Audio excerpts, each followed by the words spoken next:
गणेश कसबे, social work हे नाव पुकारलं गेलं आणि समोर बसलेल्या अनेक दिग्गजांमधील एक सावळ्या वर्णाची, मात्र चेहऱ्यावर प्रसन्नतेचं, समाधानाचं तेज लिहिलेली, साधारण साठीत झुकलेली, बारीक अंगकाठीची व्यक्ती उठून उभी राहिली.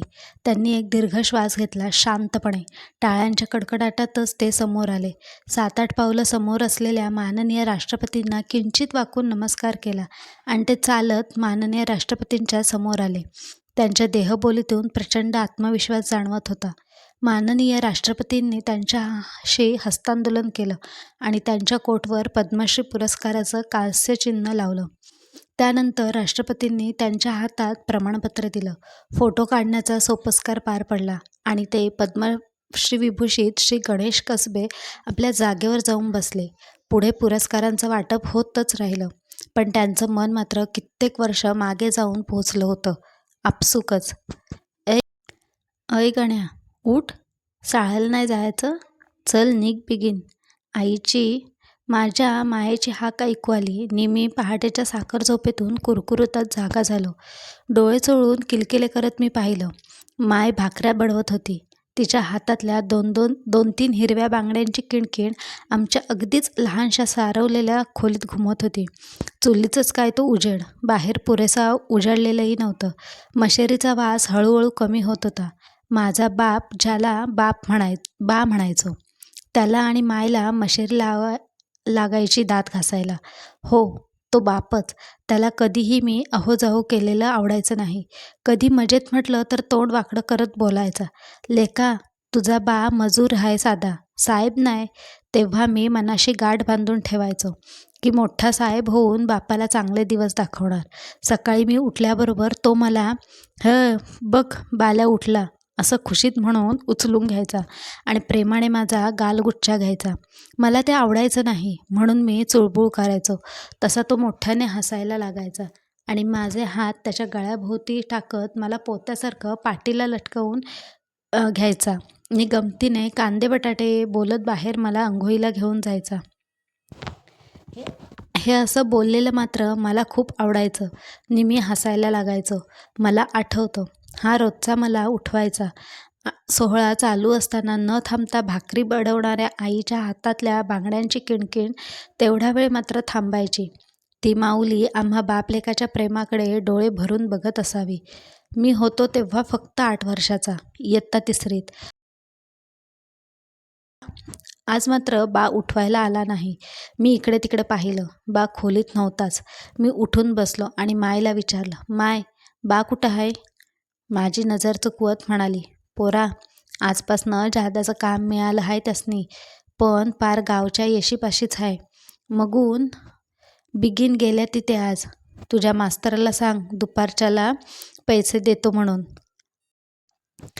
मला हे ऐकून कालचा शाळेचा दिवस आठवला. पेंडसे मास्तरांनी मला शाळेचा पूर्ण वेळ उभं ठेवलं होतं आणि दुसऱ्या दिवशी म्हणजे आज फी न भरल्या शाळेत येऊ नको असं खडसावून सांगितलं होतं. मी रडतच घरी आलो होतो आणि मायबापाला सगळं सांगितलं होतं. ते दोघंही विचारात पडले होते. चिंतेतच बापाने जेव्हा मला सांगितलं होतं मी बघतो काहीतरी, तेव्हा कुठे माझी कळी खुलली होती.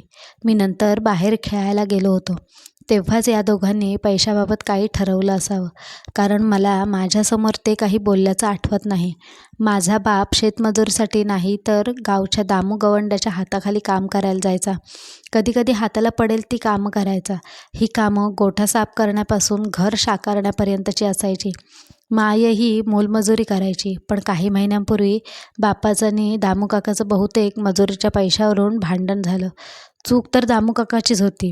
शेवटी गरिबाचं झुकतं माप मानून काही चूक नसताना बाप दुसऱ्या दिवशी दामूकाकाची माफी मागायला गेला. तर अर्वाच्य शब्दात बापाला सुनावून त्याने बापाला हाकललं. दामूकाकाच्या हाताखाली असताना कामाची शाश्वती तरी असायची, कारण शेतीची कामं आमच्या गावात एका हंगामातच व्हायची. उरलेले महिने कसेबसे दामूकाकाने दिलेल्या मजुरीत जायचे. पण आता खायचेही वांदे झाले होते. आईलाही इतकी कामं मिळत नव्हती. खोलीचं भाडं तर 2-3 महिन्याचं थकलं होतं. खोली मालक कधीही आम्हाला तिकडून घालवायला आला असता. वर दुष्काळात 13वा महिना म्हणून हे शाळेच्या फीचं संकट आलं असावं. तयार होऊन शेजारच्या मुलांसोबत शाळेत गेलो. मास्तरांनी विचारलं तेव्हा मी आई जे बोलली ते त्यांना सांगितलं. ते त्यांच्या नेहमीच्या पद्धतीने नाकात म्हणाले, "बरं ठीक आहे. दिले नाही तर संध्याकाळी घरी येतो काय?" मी होकारार्थी मान हलवली नि वर्गात माझ्या जागेवर जाऊन बसलो. दुपारी शाळा सुटता सुटता बाप शाळेत आला.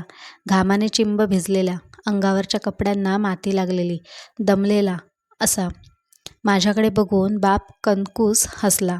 ते हसणं घरचं दुःख चव्हाट्यावर न येऊ देण्याचा यशस्वी प्रयत्न केल्याचं होतं. ते हसणं गलित गात्र मात्र तरीही माझ्या खातर आनंदाचं पाणी चढवलेलं होतं. गुरुजी बाहेर आले आणि बापाने कनवटीला बांधलेले पैसे काढले आणि गुरुजींच्या हातात टेकवले. गुरुजी तिरसटपणे म्हणाले, "खूपच लवकर भरल्यात हो फिया. पुढल्या वर्षालाच भरायच्यात." यावर बाप काही बोलला नाही. माझा हात त्याने पकडला आणि आम्ही चालू लागलो. बापाच्या हातावर पडलेले खट्टे माझ्या नाजूक चिमुरड्या हातांना जाणवले. तसं मी माझा हात झटकला आणि लगेच त्याचा हात समोर धरून पाहू लागलो. चांगलेच घट्टे पडले होते बापाच्या हाताला. मी काळजीनं म्हणालो, "बा, काय हे? तुझ्या हातांना काय झालंय र? कुठं गेलतास खरं बोल." बापाने सुस्कार सोडला आणि तो म्हणाला, "अरे गण्या, कामावर गेलो होतो र. दुपारच्याला फिया भरायच्या होत्या ना, मगून सांच्या पतूर करायची कामं दुपार पतूरच केली र." यावर मी त्याला म्हणालो, "बा, आता जाऊ नको कुठं. माईला तेलाचं चमचं घालायला सांगतो तुझ्या हातावर." यावर बापाने माझ्याकडे कौतुकाने पाहिलं आणि नंतर आम्ही चालत घरी आलो.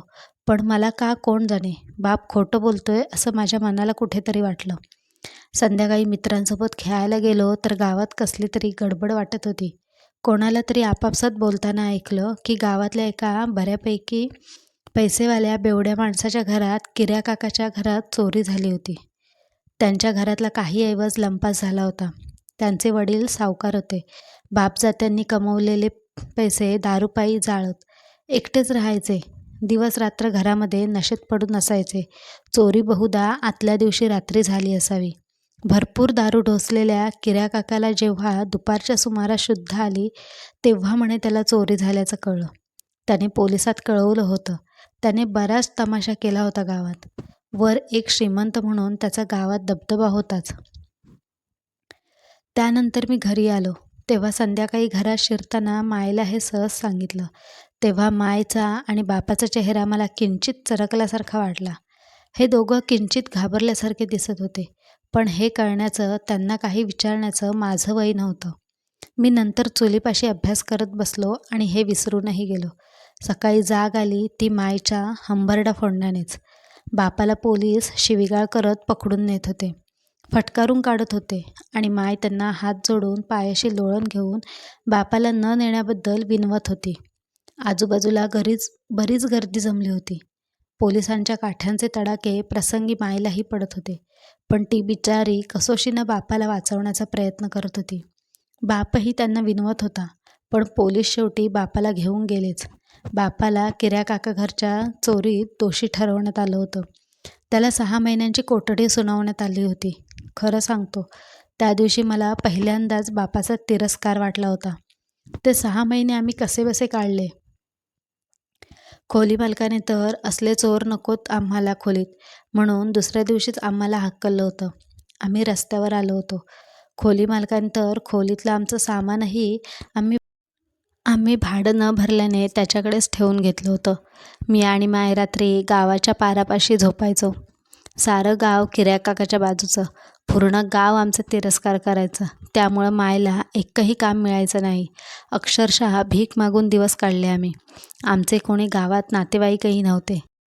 आज्याला उमेदीच्या काळात इथे मजूर म्हणून कुठून तरी आणलं गेलं आणि त्याला एकच अपत्य, माझा बाप.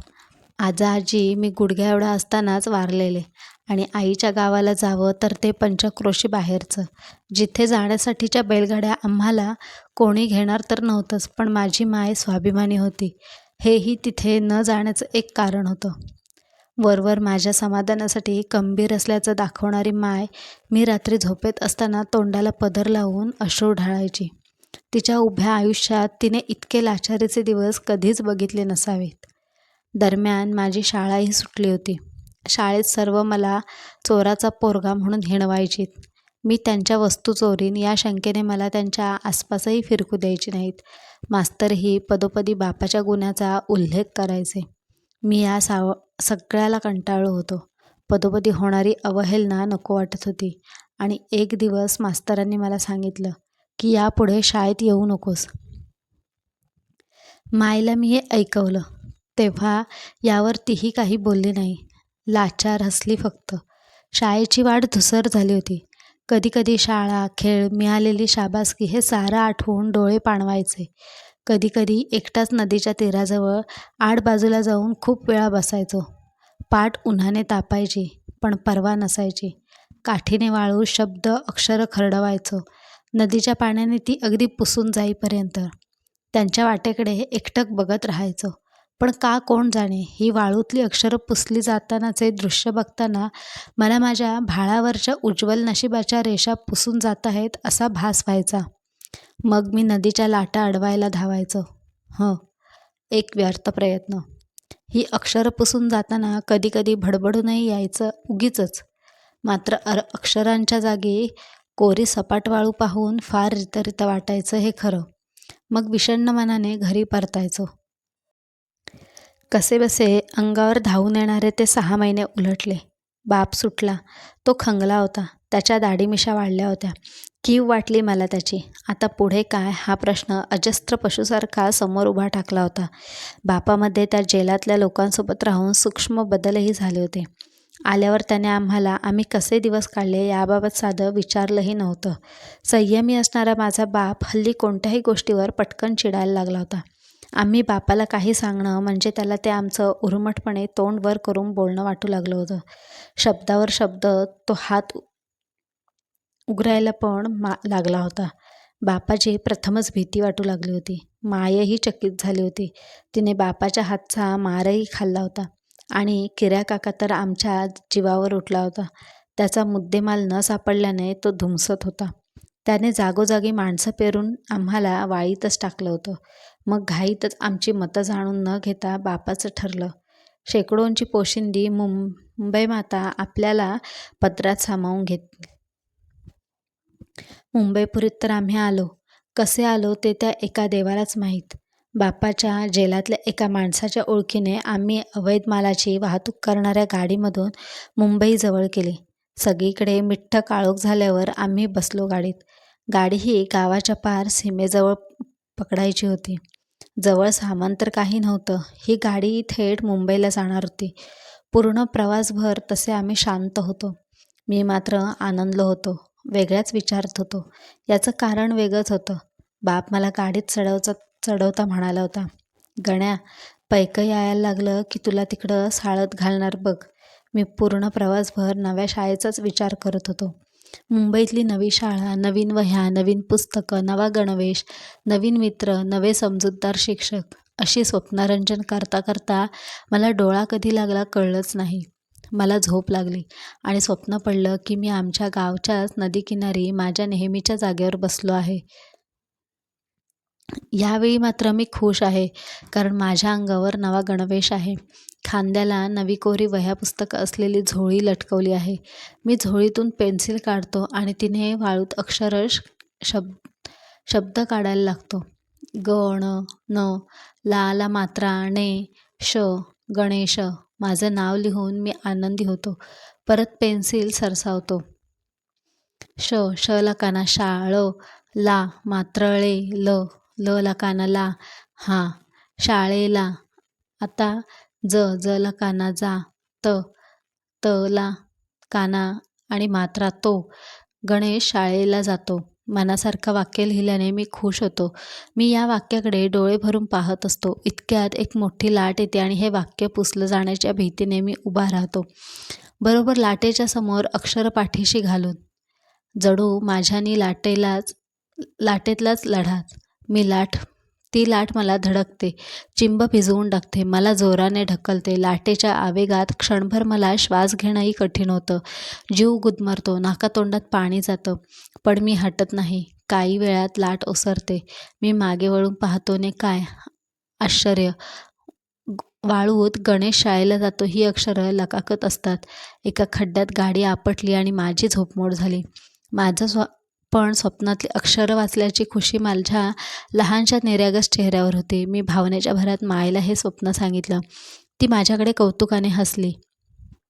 माझ्या केसात हात फिरवत ती बापाला म्हणाली, "लेकरू मोप साळा करतंय नवं.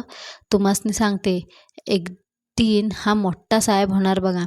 असं म्हणून तिने आनंदानं माझ्या कानशिलावरून कडा बोटं मोडली. बापानेही मान डोलवली आणि तो बाहेर बघू लागला. मी पुन्हा शाळेचा विचार करू लागलो. विचार करता करता कधी मुंबई आली कळलं नाही.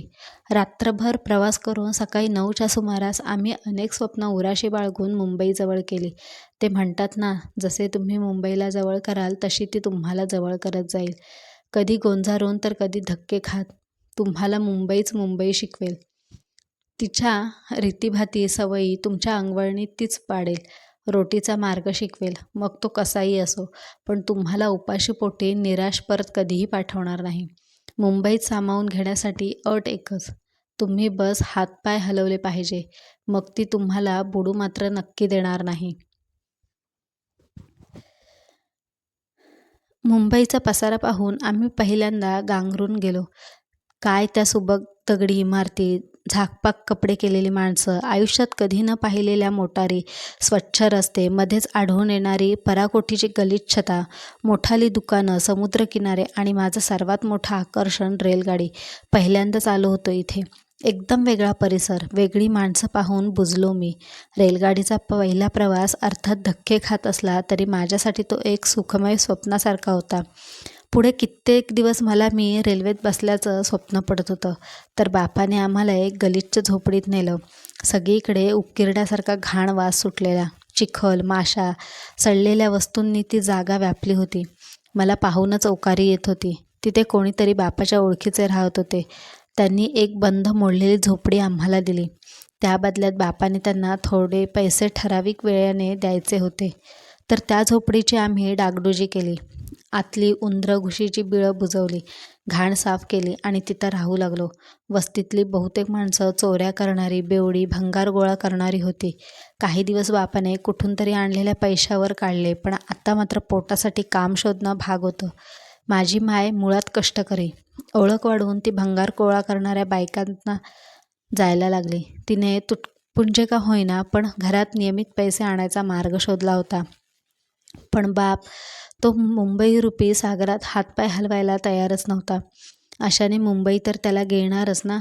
कुठे तो माझा पूर्वीचा ढेरासारखा बाप, कष्ट उपसणारा कष्टाळू बाप, अन कुठे हा मुंबईमधली मिळकत इथल्या ट्रेनप्रमाणे झटकन येते हा वेडा विचारा बाळगून आयते मिळण्याची अपेक्षा करणारा लोभी बाप. दिवसभर झोपड्यात पडून असायचा. म्हणतात ना, रिकामं डोकं सैतानाचं घर. बापही जुगार खेळणाऱ्या, चोरी चपाटी करणाऱ्या, गुंडगिरी करणाऱ्या लोकांच्यात मिसळून गेला. जुगार गिळून फिरते बंगले उभारण्याचे इमले बांधू लागला. मायचे कष्टाचे पैसे जुगारावर उधळू लागला. जुगारात आलेलं अपयश पचवण्यासाठी मदिरेचा आधार घेऊ लागला. स्वतःच्या शरीरावरील ताबा हरवण्या इतपत दारूच्या ग्लासात हरवू लागला. कधी दारू मिळाली नाही तर तो चक्क पाणी मिसळून स्पिरिट पिऊ लागला. बोलून चालून हे विषच. या वेळात 3 गोष्टी घडल्या. 1. घरातील मायची मिळकत घरात येऊनही शून्यात जमा झाली आणि पुन्हा लोकांच्या दयेचं, उकिरड्यावरचं शिळंपाकं खाण्याची वेळ आली. 2. बापाची तब्येत झरझर खाली घसरू लागली. शेताचं नांगर एकट्याने ओढू शकणारा रांगडा गडी 5 किलोचं भंगाराचं पोतही सरकवताना दमू लागला. बाप हडकुळा झाला होता. आणि 3री गोष्ट, मला शाळेत पाठवण्याचा योग कधी आलाच नाही. बघता बघता 4 वर्ष सरली होती. मी मुंबईला निर्ढावलो होतो आणि मुंबई मला. गच्च भरलेल्या ट्रेनमध्ये ती सुटताना चढायला गंमत वाटायची. मी तसा लहान असल्याने माय मला कामाला कुठे पाठवत नव्हती. मी आपला असाच माझ्यासारखा समवयस्कांसोबत हुंदडायचो. माझ्या मित्रांनी कधीही शाळेच्या पायरीला पाय लावला नव्हता. भंगारवाल्याच्या मुलाने शाळेला जायचा हट्ट केला की हे अवलक्षण समजायचे. माझ्या मायबापाला एका छोट्याशा गावात राहूनही मला शिकवण्याची सुजाणता कुठून आली देव जाणे. तर मी माझ्या मित्रांना शाळेच्या गमतीजमती सांगायचो. दुकानाच्या पाट्यांवरून अक्षरं शिकवायचो, अंक शिकवायचो. कधीकधी मायला भंगाराची पोती वाहून न्यायला मदत करायचो. मी मायला मदत करायचा हट्ट केला की माय मात्र नेमकंच हलकं जुन्या कापसाचं, रद्दीचं, भुशाचं ओझं माझ्या पाठीवर द्यायची. स्वतः मात्र फुटलेल्या काचा, जुने गंजलेले पत्रे, जड वस्तू अशा गोष्टी व्हायची. कधीकधी तिच्या हातावर फोड यायचे. चांगले लालसर घट्टे पडायचे. कधी हातात पाठीत फुटलेल्या काचा भरून भळाभळा रक्त व्हायचं. तरीही त्या माऊलीने कधी आराम म्हणून केला नाही. उन्हात पावसातही ती कामावर जायची. अंगात अशक्तपणा असताना, तापाने फणफणत असतानाही जायची. तिला शेवटी तिच्यासकट 3 लोकांना पोसायचं होतं. पोट भरायला बापापासून कशीबशी पैसे वाचवून ठेवायची. प्रसंगी त्याचा मारही खायची. पण कधी म्हणून तिने बापाला सुनावलं नाही. कदाचित तिने त्याला सुनावलं असतं तर एकतर बाप सुधारला तरी असता, नाहीतर त्याने मायला घरातून हाकललं तरी असतं आणि बापाच्या वागण्यानुसार दुसरीच शक्यता जास्त होती. तरी या 4 वर्षात मुंबईने मला बरंच काही शिकवलं. तरी मी मनातून संतुष्ट नव्हतो. आपण आयुष्यातलं काहीतरी मोठं हरवून बसलो आहोत ही भावना कायम मनात यायची. मी नदीकाठी वाळूने अक्षरं काढत असल्याचं स्वप्न नेहमी पडायचं. मात्र यावेळी मला अक्षरं लाटेने पुसलेली गेलेली दिसायची आणि त्या क्षणी मी तडबडून जागा व्हायचो. आसपासच्या पांढरपेशा वस्तीतल्या मुलांना गणवेशात पाठीला दप्तर लावून शाळेला जाताना पाहून मी त्यांचा तिरस्कार करायचो. गावातल्या शाळेसारखेच छड्यांचा मार देणारे मास्तर चांगले वाटू लागले होते. ते मारत मारत का होईना आपल्याला शिकवत तर होते. गावातले माझे वर्गसोबती शाळेत जात असतील, शिकत असतील, पेपर लिहून मार्क मिळवत असतील या विचाराने मला त्यांचा हेवा वाटायचा. मी काही शाळेत अगदीच पहिल्या नंबराला येणारा नव्हतो, पण अगदी ढबूही नव्हतो. वह्या, पेन, पेन्सिली पुरवून वापरत, कोणाची जुनी फाटकी जीर्ण पुस्तकं मागून वापरत शिकून मी पहिल्या 10त तरी असायचो. पण आता पुसल्या होत्या शिक्षण वाटा अन वाटही चुकली होती. आयुष्य घडविण्याची तर माझी संधीही हुकली होती. पण माझ्यावर या 4 वर्षात संगतीचा परिणाम मात्र झाला होता. सोबतच्या मुलांनी आपल्याला त्यांच्या घोळक्यात घ्यावं, आपल्याला मानावं या वेड्या ध्येयाने मी त्या मुलांचं अनुकरण करत होतो. रेल्वेच्या गर्दीत कोणाचं पाकीट मार, दुकानातून गोळा चोर, अर्वाच्य आणि वयाला न शोभणाऱ्या शिव्या घाल, अरेरावीच्या भाषेने सर्वांशी बोल, मारामारी कर, इतरांशी उगाचच पंगे घे अशा गोष्टीत मी हिरिरीने भाग घेऊ लागलो. चोऱ्या करता करता अंगात सफाईही आली. मनात चोरी करायचा विचारही नसला तरी डोळ्यांनी कुठली प्राप्य वस्तू पाहिल्यावर हात आपोआप सराईतपणे चालायचे आणि काही वेळात ती वस्तू माझ्याकडे असायची. माझ्या प्रगतीने, तुमच्या भाषेत अधोगतीने अखेर आमच्या टोळीत माझं नावही जोडलं जाऊ लागलं. आमचा टोळी प्रमुख होता किशन. दादा म्हणायचो त्याला. येथेच जन्मलेला, वाढलेला. खरं तर त्याच्यापेक्षाही 1-2 वर्ष मोठे भाई होते टोळीत. पण दरारा याचाच, कारण त्याच्या अंगातली ताकद आणि शैतानी डोकं, त्याचा मार खाल्लेला कोणीही पाणी मागायचं नाही. 4 दिवस बेशुद्ध. दादामध्ये हे गुण त्याच्या बापाकडून आले होते. त्याचा बाप धोंडशेठही पक्का बदमाश, कावेबाज, समोरच्याचा बघता बघता काटा काढणारा, लोभीपणा अंगात भिनभिनलेला, चोरी दरोड्यासाठी 4 वेळा तुरुंगाचं पाणी पिऊन आलेला. अशातच मी एकदा दादासोबत असताना माझा एक दोस्त रम्या पळत पळत आला आणि म्हणाला, गण्या, तेरा बाप चलते ट्रेन से गिरा, बहुत लगा है मालूम. ऐकून माझं डोकं सुन्न झालं. काय ऐकतोय त्यावर विश्वासच बसेना. मला क्षणभर गरगरल्यासारखं झालं. ओठ घसा कोरडा पडला. मला अचानक हादरवून टाकणारा धक्का बसला होता तो. माझा बाप ट्रेनमधून पडला होता. मला सावरणारा, लहानपणी माझ्यावर प्रेम करणारा, माझ्या सुखासाठी माझ्या शाळेच्या फीचा कसाही बंदोबस्त करणारा माझा जन्मदाता बाप. क्षणभर लहानपणी माझे लाड करणारा, मला गुदगुल्या करणारा, हसवणारा, खाऊ आणून देणारा बाप डोळ्यासमोर आला.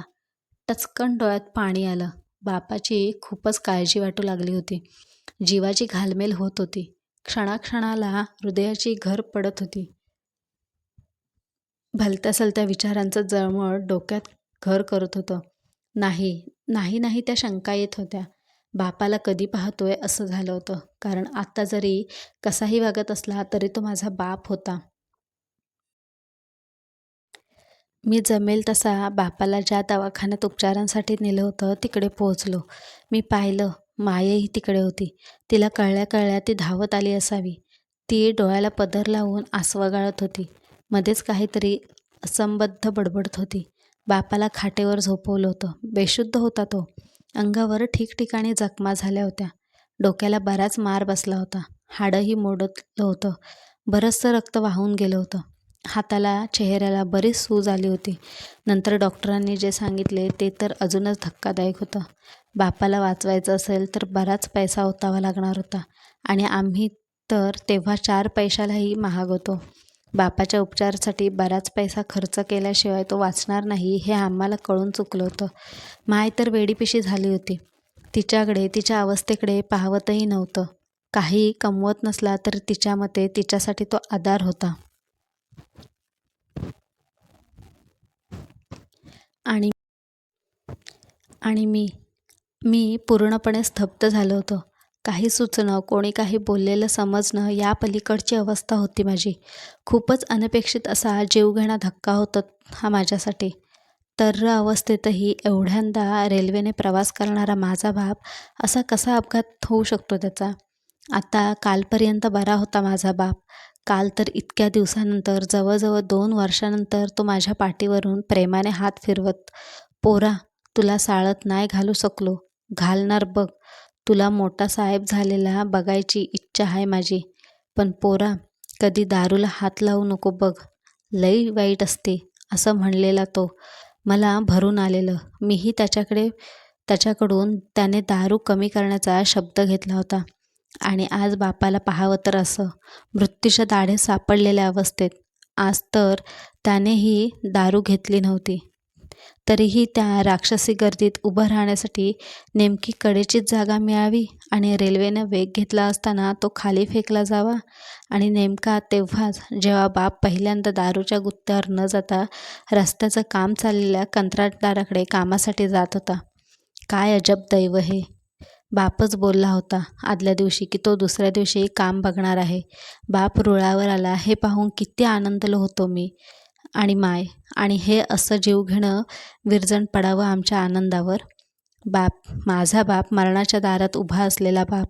झोळी इतकी फाटकी होती की या लोकांनी दिलेलं त्यांच्यासाठी त्या क्षणी सोन्यापेक्षाही मौल्यवान असलेले हे पैसे बापाच्या उपचारासाठी अजिबात पुरेसे नव्हते. हे पैसे कसे उभारायचे या विचारात आम्ही होतो. संध्याकाळी उशिरा आमच्या मदतीला धावून येणारी एक व्यक्ती भेटली. धोंडूशेठ होता तो. तोच दादाचा बाप. तो आला आणि बापाच्या अवस्थेकडे पाहून म्हणाला, "अरे, तुम कायको चिंता करता है? पैसा मैं देगा ना इसके वास्ते. अपने लोगों को मदद तो करना ही पड़ता है ना." त्याचं हे वाक्य वाचून आम्ही थोडे निश्चिंत झालो. पैशांच्या परतफेडीचंही नंतर काय ते बघेल, असं म्हणाला होता. आम्ही तर आमच्या डोळ्यांवर त्याच्यावरच्या आम्ही ठेवलेल्या विश्वासाची आणि कृतज्ञतेची पट्टी बांधली होती. या हतबलतेमुळे तर या पट्टीच्या पलीकडे असलेल्या त्याच्या डोळ्यातील मूळचा क्रूर आणि लोभी भाव आम्हाला दिसलाच नाही.